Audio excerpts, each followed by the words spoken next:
Sir ये जो दुनिया भर का फालतू का जो मेंटल प्रेशर होता है, यानी जो मानसिक दबाव हम लेते हैं फालतू का, इसी की वजह से हमारे चेहरे पर बहुत ज़्यादा प्रयास, बहुत ज़्यादा चिंता, तनाव और डर दिखाई देता है। और जब इनके सॉल्यूशन के लिए हमारे अंदर से जवाब आता है तो इस मेंटल प्रेशर की वजह से वो भी बंद हो जाता है और सहजता इसे करने देती है। लेकिन ध्यान से सुनना मेरी बात को, लेकिन अगर हम अपने माइंड को निश्चिंत कर लेते हैं, जैसे कि जो करना है करना है, जो नहीं करना है नहीं करना है, जो देखना है देखना है, जो नहीं देखना है नहीं देखना है, जो पढ़ना है सो पढ़ना है, जो नहीं पढ़ना तो नहीं पढ़ना, जो सोचना है तो सोचना है, जो नहीं सोचना नहीं सोचना है।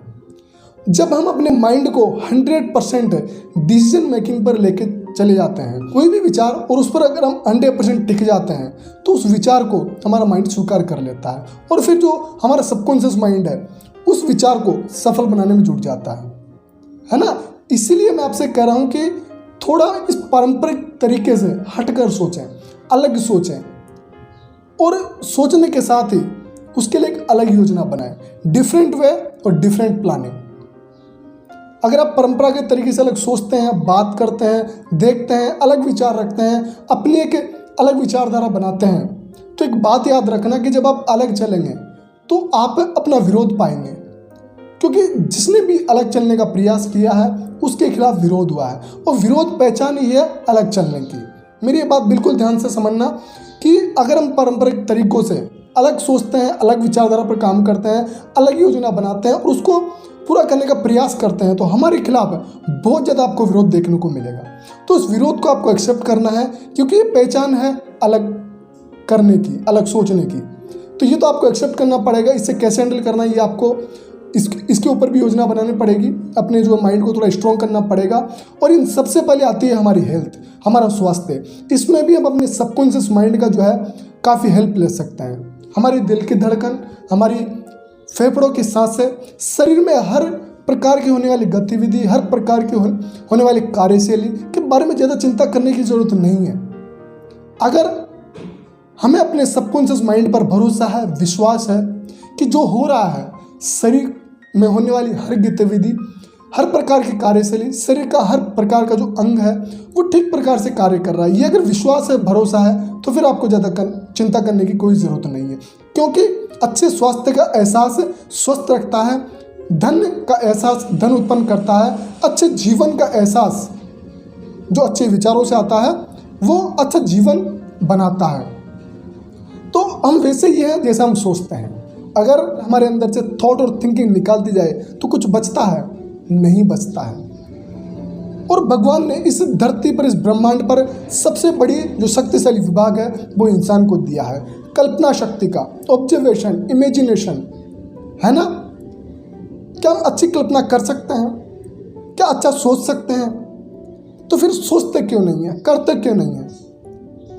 क्या हम ऐसे सोच सकते हैं कि ये जो मेरी रिपोर्ट है ये कितनी प्यारी, कितनी सुंदर है, चाहे वो पढ़ाई की हो, जीवन की हो, स्वास्थ्य की हो? क्या हम ऐसे नहीं सोच सकते? सोच सकते हैं। लेकिन हमने, जो भगवान ने सबसे बड़ी ताकत हमें दी है इमेजिनेशन की, कल्पना करने की, इसी ताकत को हमने सबसे बड़ी कमजोरी बना लिया है। दिमाग में कुछ न कुछ बड़बड़ाते रहते हैं, हमारे दिमाग में कुछ न कुछ चलता रहता है, जो हमारे काम का है वो भी, जो हमारे नहीं काम का है वो भी।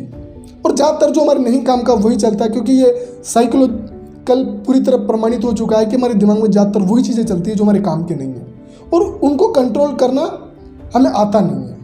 जब हमें माइंड को कंट्रोल करना आ जाता है, माइंड में जो थिंकिंग चल रही है उनको समझना आ जाता है, तो जीवन बहुत आसान हो जाता है। जो हम चाहते हैं वो हमें मिल सकता है। तो मैं आपसे कहता हूँ कि जब आप सोते हो, सोने से पहले मोबाइल को थोड़ा सा 1 घंटा पहले साइड में रखकर, जो आप चाहते हैं जीवन से आप क्या चाहते हैं? आप खुशियाँ चाहते हैं, आनंद चाहते हैं, पैसा चाहते हैं, शांति चाहते हैं, यही तो चाहते होंगे ना। अगर हम जीवन में बैठकर थोड़ी सी ऑब्जर्वेशन करेंगे तो हमारे जीवन में जो वास्तव में जो प्रॉब्लम है, 2-4 प्रॉब्लम नजर आएगी। अगर हम वास्तव में अगर ढंग से सोच पाते हैं तो। और प्रॉब्लम वास्तव में 2-4 ही है। इमेजिनरी प्रॉब्लम जो है वो फालतू की दुनिया भर की, वो तो अनलिमिटेड है, वो तो जितनी सोचोगे सोचते रहो, उसका तो कोई प्रमाण ही नहीं है। लेकिन जो वास्तव में जो प्रॉब्लम है, अगर आप सोने से पहले सोचोगे आपको जीवन से क्या चाहिए, वो आप सोचें। शांति चाहिए, पैसा चाहिए, खुशियाँ चाहिए, जीवन से जीवन चाहिए। जब भी आप ये सोचेंगे तो थोड़ा रिलैक्स से आप सोएंगे और सुबह खुशी खुशी उठेंगे। और इसी कार्य प्रणाली को अगर आप दोहराते हैं धीरे धीरे तो आपको वो सब कुछ मिलने लग जाएगा जो आप चाहते हैं। लेकिन उसके लिए आपको जो आपने भगवान ने जो सबसे बड़ी ताकत दी है, कल्पना शक्ति की, इमेजिनेशन की, ऑब्जर्वेशन की, उसको आपको ताकतें बनानी होगी, कमजोरी नहीं बनानी है। फालतू जो बड़बड़ाते रहते हो, अंदर सोचते रहते हो, जिसे ओवर थिंकिंग हम कहते हैं, उससे आपको बचना होगा। जो आपके वास्तव में काम का है उसी की चीज़ की कल्पना करनी है, जो आपको चाहिए जीवन में उसी चीज़ की कल्पना करनी है। और थोड़ा सा जो बाहरी डिस्ट्रैक्शन है उससे आपको बचना है।